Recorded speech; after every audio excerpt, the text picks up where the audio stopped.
Le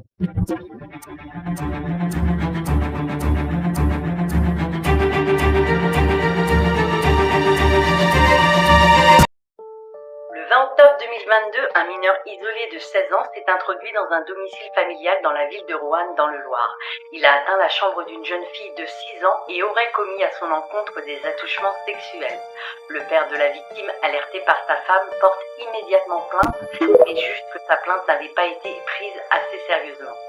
Il décide donc, à l'aide de ses amis, de partir à la recherche du suspect lui-même et le tabasser.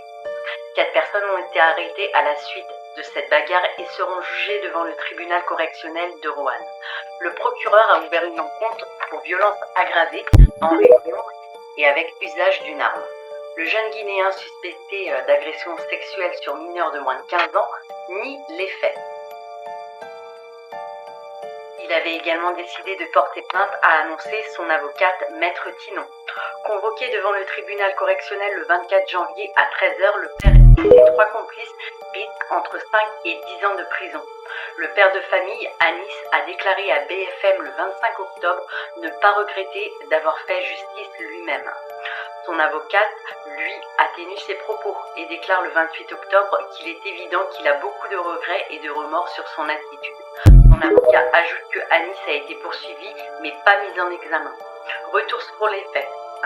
Un adolescent de 16 ans s'introduit le 20 octobre dans une maison, celle de Anis, et agresse sexuellement une petite fille de 6 ans, sa petite fille.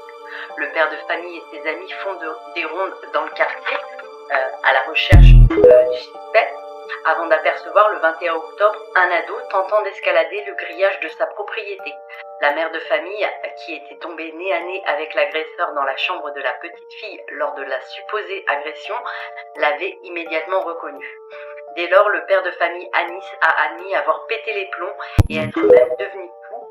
C'est ainsi que s'en est suivi une large bagarre. On est suivi des actes d'une grande violence sur le jeune homme de 16 ans. L'adolescent a été roué de coups. Il aurait été notamment fouetté avec un câble électrique, causant donc 10 jours d'ITT. Le suspect qui a été agressé est un mineur isolé qui résidait depuis une quinzaine de jours dans le même quartier qu'Anis et sa famille. Cette affaire fait polémique. Peut-on, oui ou non, se faire justice soi-même? En droit français, il est clair que non.